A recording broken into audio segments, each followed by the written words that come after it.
So 2012 2024 group 4 வரைக்கும் கேட்டிருக்கக்கூடிய கொஷின்ஸ்லேருந்து சிலப்பதிகாரம் இந்த டாப்பிக்கில் கேட்ட கொஸ்டின்ஸ் மட்டும் நான் செப்பரேட்டாக தொகுத்து கொடுத்துருப்பேன். ஸோ இதிலிருந்து ஃபஸ்ட்டு ஒரு கொஸ்டின் பார்ப்போம்.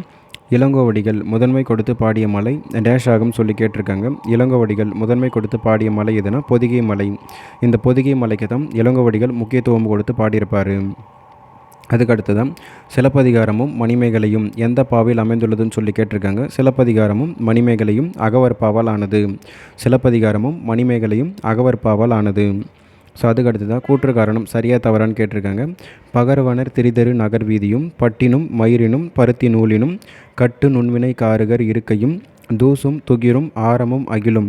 ஸோ இது கூற்று பார்த்தோம்னா ஃபஸ்ட்டு ஒன் இவ்வடிகள் இடம்பெற்றுள்ள நூல் சிலப்பதிகாரம் தான். ஸோ இந்த பாடல் வரி சிலப்பதிகாரத்தில் தான் இருக்குது. ஸோ அப்போ கூற்று 1 என்பது சரி. ஸோ அதுக்கடுத்தது செகண்ட் பாயிண்ட்டை பார்ப்போம். காருகர் என்பதன் பொருள் சிற்பின்னு சொல்லி கொடுத்துருக்காங்க. காருகர் என்பதன் பொருள் பார்த்தோம்னா நெய்பவர்னு சொல்லி வரணும். அப்போ செகண்ட் தப்பாக கொடுத்துருக்காங்க.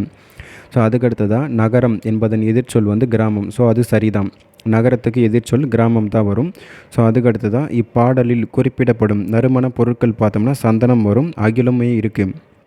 ஸோ அப்போ ஃபோர்த் ஒன் என்பது கரெக்டு தான். ஸோ இதில் நமக்கு சரியான பாயிண்ட்டுன்னு பார்த்தோம்னா 1 சரி, 3 சரி, 4 சரி. ஸோ 1 3 4 சரின்னு சொல்லி கொடுத்துருக்கணும். ஆனால் இங்கே ஆப்ஷனில் நம்ம பார்த்தோம்னா 1 4 சரின்னு சொல்லி டிஎன்பிஎஸ்சியில் கொடுத்துருக்காங்க. அது தப்பு. ஸோ 1 3 4 சரின்னு சொல்லி இருந்திருக்கணும். ஸோ இந்த 4 பாயிண்டில் எது நம்ம தப்புன்னு பார்த்தோம்னா காருகர் என்பதன் பொருள் சிற்பின்னு சொல்லி கொடுத்துருக்காங்க. அது மட்டும்தான் இதில் தப்பு. காருகர்னால் நெய்பவர்னு சொல்லி வரணும். இந்த பாடல் வரிகள் சிலப்பதிகாரத்தில் தான் இருக்குது. நகரம் என்பதற்கு எதிர்ச்சொல் கிராமம் தான். இந்த பாடலில் இருக்கக்கூடிய நறுமண பொருட்கள் பார்த்தோம்னா சந்தனமும் அகிலும் மட்டும்தான் இருக்குது. ஸோ அதுக்கு தான் முடிகெழு வேந்தர் மூவருக்கு உரியது என அழைக்கப்படும் காப்பியம் எதுனா சிலப்பதிகாரம் தான். முடிகெழு வேந்தர் மூவருக்கு உரியது என அழைக்கப்படும் காப்பியம் எதுனா சிலப்பதிகாரம். ஸோ அதுக்கடுத்து தான் மேடை காட்சி திரைகளை பற்றியும் நாடக அரங்கின் அமைப்புகளை பற்றியும் கூறும் நூல் எதுனா சிலப்பதிகாரம். மேடை காட்சி திரைகளை பற்றியும் நாடக அரங்கின் அமைப்புகள் பற்றியும் குறிப்பிடும் நூல் எதுனா சிலப்பதிகாரம். ஸோ அதுக்கடுத்து தான் உரைப்பாட்டு மடை எனும் தமிழ் உரைநடை பகுதி இடம்பெற்றுள்ள நூலை இயற்றியவர் யாருன்னா இளங்கோவடிகள். உரைப்பாட்டு மடை எனும் தமிழ் உரைநடை பகுதி இடம்பெற்றுள்ள நூலை இயற்றியவர் யாருன்னா இளங்கோவடிகள். ஸோ அதுக்கடுத்ததாக கோவலன் தன் தீது இயல் என்று யாரை குறிப்பிடுகிறாருன்னா மாதவியை பற்றி. ஸோ கோவலன் தன் தீது இயல் என்று யாரை குறிப்பிடுகிறாருன்னா மாதவியை பற்றி தான் குறிப்பிடுகிறார். ஸோ அதுக்கடுத்ததாக நாடக காப்பியம் என்று அழைக்கப்படும் நூல் எதுனா சிலப்பதிகாரம். நாடக காப்பியம் என்று அழைக்கப்படக்கூடிய நூல் எதுனா சிலப்பதிகாரம். ஸோ அதுக்கடுத்ததாக சரியான பொருளை அறிகன்னு சொல்லி கேட்டிருக்காங்க. காருகர்னால் நெய்பவர்னு சொல்லிட்டு வரும். காருகர்னால் நெய்பவர் என்று பொருள்படும். ஸோ அதுக்கடுத்ததாக சரியான இணையை தேர்வு செய்கன்னு சொல்லி கேட்டிருக்காங்க. இரட்டை காப்பியங்கள் என்பது பார்த்தோம்னா சிலப்பதிகாரம் மணிமேகலை என்பது இரட்டை காப்பியங்கள் தான். ஸோ அதுக்கடுத்ததாக சிலப்பதிகாரத்தில் இல்லாத காண்டம் எதுன்னு சொல்லி கேட்டிருக்காங்க. புகார் காண்டம், மதுரை காண்டம், வஞ்சி காண்டம் இது மூணுமே சிலப்பதிகாரத்தில் வரக்கூடியது. ஸோ ஃபஸ்ட் ஒன் பார்த்தோம்னா ஆரண்ய காண்டம் அது கம்பராமாயணத்தில் வரக்கூடிய காண்டமாக இருக்கும். ஸோ அப்போ ஃபஸ்ட் ஒன் தான் இதில் பொருந்தாதது. ஸோ ஆப்ஷன் பார்த்தோம்னா 1 மட்டும்தான் சரி இதில். ஸோ அதுக்கு தான் ஏறுகோல் பற்றி குறிப்பிடும் காப்பியம் எதுனா சிலப்பதிகாரம். ஏறுகோல் பற்றி குறிப்பிடும் காப்பியம் எதுனா சிலப்பதிகாரம். அதுக்கடுத்து தான் நாட்டுதும் யாமோர் பாட்டுடைய செய்யுள் என்று காப்பியம் படைத்தவர் யாருன்னா இளங்கோவடிகள் தான். நாட்டுதும் யாமோர் பாட்டுடைய செய்யுள் என்று காப்பியம் படைத்தவர் யாருன்னா இளங்கோவடிகள். ஸோ அதுக்கடுத்து தான் கண்ணகி சினம் தணிந்து துயரமே வடிவாய் சேர நாட்டில் ஒரு குன்றின் மீது எத்தனை நாட்கள் இருந்து தேவர் உலகம் சென்றால்னா 14 நாட்கள் இருந்து தான் தேவர் உலகம் சென்றிருப்பாங்க. கண்ணகி சினம் தணிந்து துயரமே வடிவாய் சேர நாட்டில் ஒரு குன்றின் மீது எத்தனை நாட்கள் இருந்து தேவர் உலகம் சென்றால்னா 14 நாட்கள் இருந்து சென்றிருப்பாங்க. ஸோ அதுக்கடுத்ததாக நெஞ்சை எல்லும் சிலப்பதிகாரம் என பாடியவர் யாருன்னா பாரதியார். நெஞ்சை எல்லும் சிலப்பதிகாரம் என்று பாடியவர் யாருன்னா பாரதியார். ஸோ அதுக்கடுத்ததாக பாசவர் என்பதன் பொருள் கேட்டுக்கிறாங்க. பாசவர்னா வெற்றிலை விற்போர் என்று பொருள்படும். பாசவர்னா வெற்றிலை விற்போர் என்று பொருள்படும். ஸோ அதுக்கடுத்தது கோலம் என்பது எதனை குறிக்கும்னா கோலம் என்பது தானியத்தை குறிக்கும். கோலம்னா தானியம் என்று பொருள்படும். அதுக்கடுத்ததான் அறுவர் கிளையிய நங்கை இறைவனை ஆடல் கண்டருளிய நங்கை எனப்படுபவள் யாருன்னா பிடாரி. அறுவர் கிளையிய நங்கை இறைவனை ஆடல் கண்டருளிய நங்கை எனப்படுபவள் யாருன்னா பிடாரி. ஸோ அதுக்கடுத்ததாக பொருந்தாத இணை கேட்டிருக்காங்க. ஸோ ஓசுனர்னா எண்ணெய் விற்போர் அது சரியாக இருக்குது. கண்ணுள் வினைஞர் யாருன்னா ஓவியர் அதுவுமே சரியாக கொடுத்துருக்காங்க. மண்ணீட்டாளர்னா சிற்பி அதுவுமே சரியாக இருக்குது. பாசவர்னா வெற்றிலை விற்போர்னு சொல்லிட்டு வந்திருக்கணும். ஸோ அது தப்பாக கொடுத்துருக்காங்க. அங்கே நெய்பவர்னா அதுக்கு காருகர் அப்படின்னு சொல்லிட்டு வந்திருக்கணும். ஸோ பாசவர்னா வெற்றிலை விற்போர்னு சொல்லி கொடுத்துருக்கணும், அங்கே மாற்றி கொடுத்துருக்காங்க, அது மட்டும்தான் இதில் தப்பு. ஓசுனர்னா எண்ணெய் விற்போர், அது சரியாக இருக்குது. கண்ணுல் வினைஞர்னா ஓவியர், அதுவுமே சரியாக இருக்குது. மண்ணீட்டாளர்னா அதுவும் சிற்பி, அதுவுமே சரியாக கொடுத்துருக்காங்க. ஸோ அதுக்கு அடுத்ததான் திங்கள் ஞாயிறு மழை என இயற்கையை வாழ்த்துவதாக தொடங்கும் காப்பியம் எதுனா சிலப்பதிகாரம். திங்கள் ஞாயிறு மழை என இயற்கையை வாழ்த்துவதாக தொடங்கும் காப்பியம் எதுனா சிலப்பதிகாரம். அதுக்கடுத்து தான் நெஞ்சை எல்லும் சிலப்பதிகாரம் என்று பாடியவர் யாருன்னா பாரதியார். நெஞ்சை எல்லும் சிலப்பதிகாரம் என்று பாடியவர் யாருன்னா பாரதியார். ஸோ அதுக்கடுத்து தான் மேட்ச் த ஃபாலோவிங் கொடுத்துருக்காங்க. சிறுபஞ்ச மூலம் என்பது பார்த்தோம்னா அற இலக்கியத்திற்கு வரும். சிறுபஞ்ச மூலம் என்பது அற இலக்கியம். குடும்ப விளக்கு என்பது தற்கால இலக்கியத்துக்கு வரும். சீவக சிந்தாமணி என்பது காப்பிய இலக்கியத்துக்கு வரும். அதுக்கடுத்ததாக குறுந்தொகை. குறுந்தொகை என்பது சங்க இலக்கியத்திற்கு வரும்.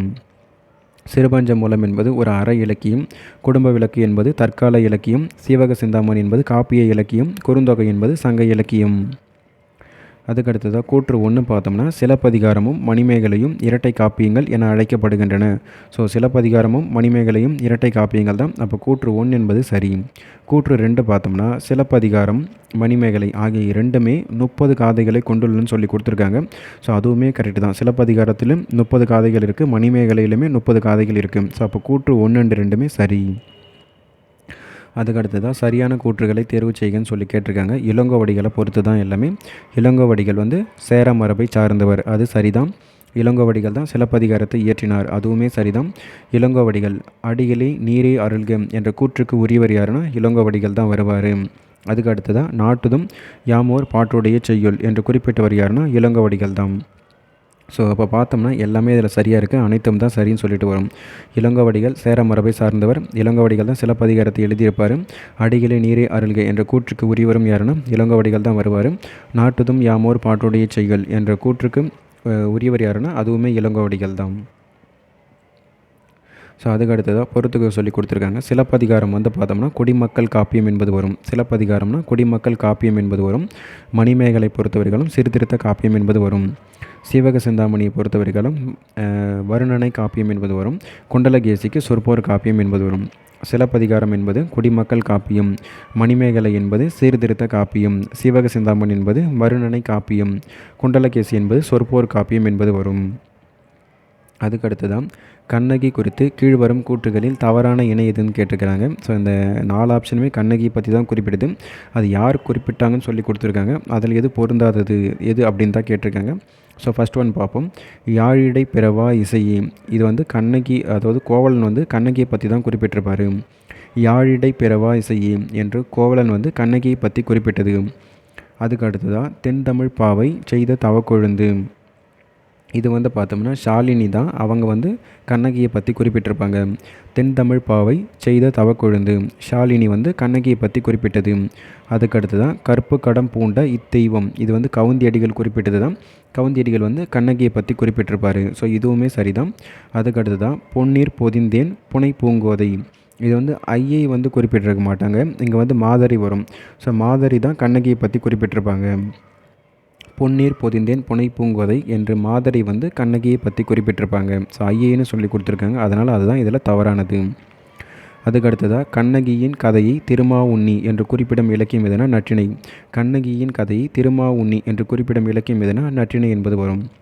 அதுக்கடுத்ததாக சிலம்பு கூறும் மாதவியின் முற்பிறவி பார்த்தோம்னா ஊர்வசி. ஸோ சிலப்பதிகாரம் குறிப்பிடுவது பார்த்தோம்னா மாதவியின் முற்பிறவி ஊர்வசி.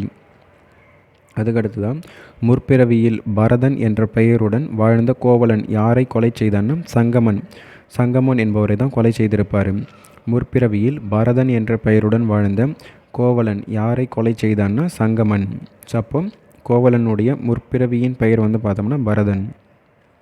அதுக்கடுத்து தான் அரசியல் பிழைத்தோருக்கும் அறம் கூற்றாகும் என்ற உண்மைக்கு சொந்தமான நூல் எதுனா சிலப்பதிகாரம். அரசியல் பிழைத்தோருக்கும் அறம் கூற்றாகும் என்ற உண்மைக்கு சொந்தமான நூல் எதுனா சிலப்பதிகாரம்.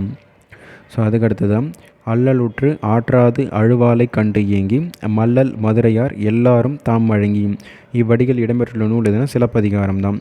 அல்லலுற்று ஆற்றாது அழுவாலை கண்டு ஏங்கி மல்லல் மதுரையார் எல்லாரும் தாம் வழங்கி, இவ்வடிகள் இடம்பெற்றுள்ள நூல் எதுனா சிலப்பதிகாரம்.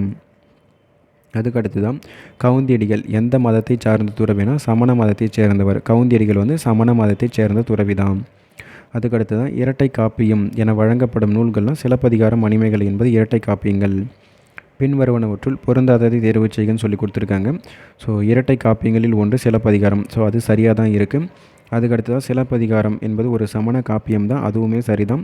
தமிழில் தோன்றிய முதல் காப்பியம் எதுனா சிலப்பதிகாரம், அதுவுமே சரிதான். சிலப்பதிகாரத்தை இயற்றியவர் சீத்தலை சாத்தனார்னு சொல்லி கொடுத்துருக்காங்க, அது வந்து தப்பு. சிலப்பதிகாரத்தை இயற்றியவர் யாருன்னா இளங்கோவடிகள்னு சொல்லி வந்திருக்கணும். ஸோ இரட்டை காப்பியங்களில் ஒன்று சிலப்பதிகாரம் என்பது சரிதான். சிலப்பதிகாரம் என்பது ஒரு சமண காப்பியம், அதுவுமே சரிதான். தமிழில் தோன்றிய முதல் காப்பியம் என்பது சிலப்பதிகாரம் தான். சிலப்பதிகாரத்தை இயற்றியவர் யார் வந்திருக்குன்னா அங்கே இளங்கோவடிகள்னு சொல்லி கொடுத்துருக்கணும்.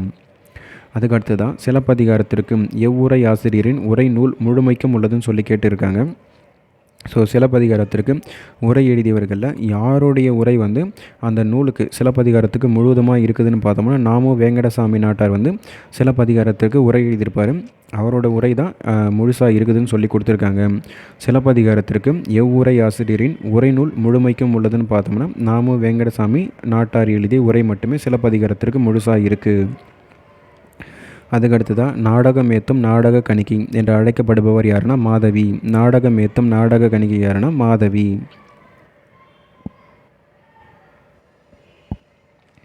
ஸோ அதுக்கடுத்து தான் ஆடல் மகள் மாதவி பெற்ற பட்டம் எதுனா தலைக்கோள். ஆடல் மகள் மாதவி பெற்ற பட்டம் எதுனா தலைக்கோள். அதுக்கடுத்து தான் பற்றுளி ஆறுடன் பன்மலை அடுகத்து குமரிக்கோடும் கொடுங்கடல் கொல்ல என கூறும் நூல் எதுனா சிலப்பதிகாரம். பற்றுளி ஆற்றுடன் பன்மலை அடுகத்து குமரிக்கோடும் கொடுங்கடல் கொல்ல என குறிப்பிடும் நூல் எதுனா சிலப்பதிகாரம்.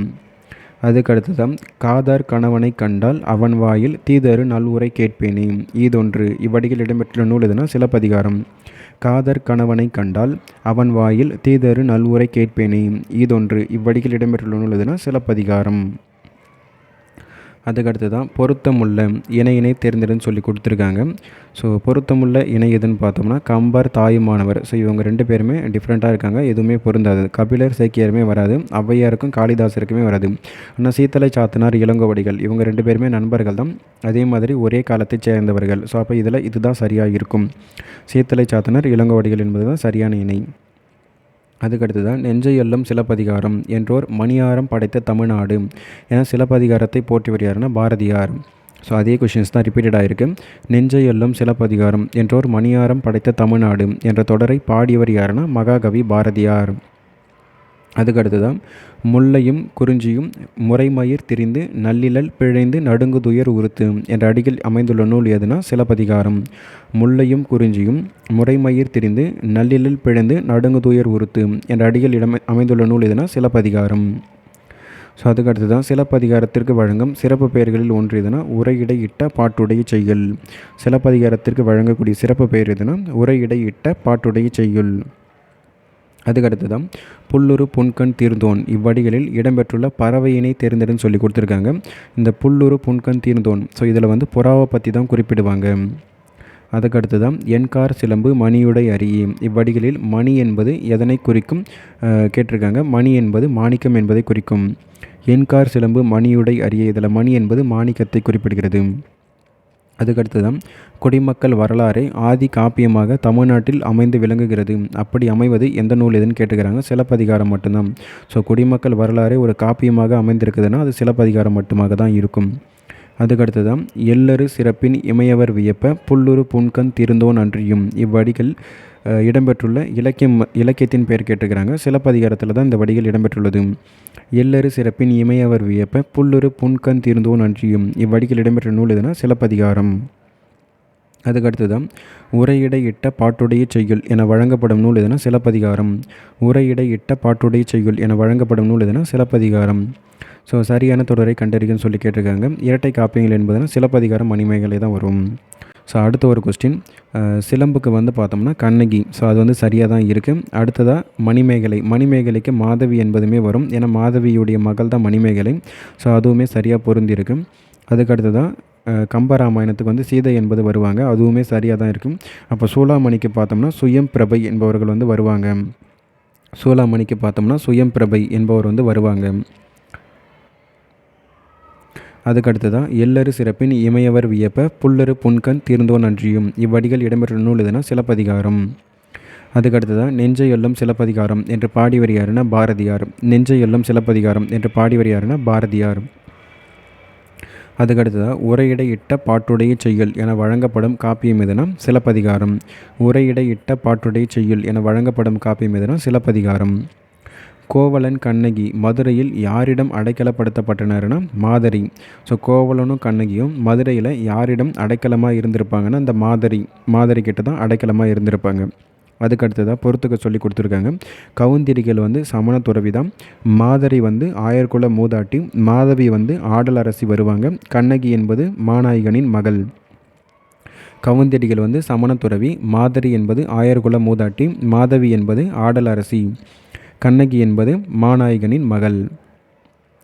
அதுக்கடுத்ததாக நாட்டுதும் யாமோர் பாட்டுடைய செய்யுள் இதனை கூறியவர் யாருன்னா இளங்கோவடிகள். நாட்டுதும் யாமோர் பாட்டுடைய செய்யுள் என்று குறிப்பிட்டவர் யாருன்னா இளங்கோவடிகள். அதுக்கடுத்ததான் நெடியோன் குன்றம் எனப்பெறுவது எதுன்னு சொல்லி கேட்குறாங்க. நெடியோன் குன்றம்னா திருவேங்கடமலை தான் குறிப்பிடுகிறது. நெடியோன் குன்றம்னா திருவேங்கடமலை தான் வரும். அதுக்கடுத்து தான் கலையாத துன்பம் இக்காரிகைக்கு காட்டி வளையாத செங்கோல் வளைந்தது இதுவெனக்கொல் இங்கனம் கூறியவர் யாருன்னா மதுரை மக்கள். ஸோ இந்த லைனை யார் குறிப்பிட்டிருப்பாங்கன்னா மதுரை மக்கள் தான் குறிப்பிட்டிருப்பாங்க. கலையாத துன்பம் இக்காரிகைக்கு காட்டி வளையாத செங்கோல் வளைந்ததும் இதுவெனக்கொல் இங்கனம் கூறியவர்கள் யாருன்னா மதுரை மக்கள். அதுக்கடுத்ததாக ஒற்றுமை காப்பியம் எனும் அடைமொழியால் குறிக்கப்படும் நூல் எதுனா சிலப்பதிகாரம். ஒற்றுமை காப்பியம் எனும் அடைமொழியால் குறிக்கப்படும் நூல் எதுனா சிலப்பதிகாரம். அதுக்கடுத்ததாக பொருந்தாத இணையினை காண்கன்னு சொல்லி கேட்டிருக்காங்க. இணையில்லை முப்பாலுக்கு இந்நிலத்தை. ஸோ திருக்குறளை பற்றி இது பாரதிதாசன் பாடியிருப்பார். இணையில்லை முப்பாலுக்கு இந்நிலத்தை. ஸோ பாரதிதாசன் என்பது சரிதான். யாதும் ஊரே யாவரும் கேளீர் இது புறநானூறு பாடல். கணியன் பூங்குறனார் தான் பாடியிருப்பார்.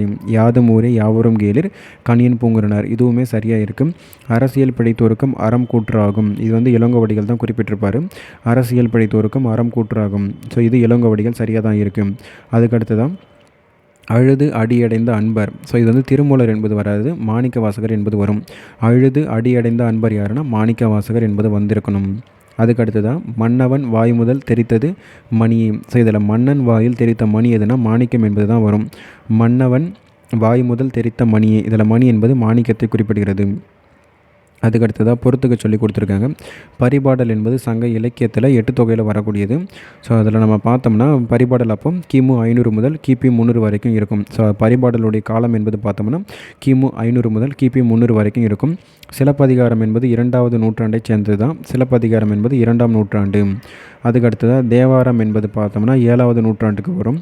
தேவாரம் என்பது 7வது நூற்றாண்டுக்கு வரும். ராமநாடக கீர்த்தனைகள் என்பது 18ஆம் நூற்றாண்டில் தோன்றியது.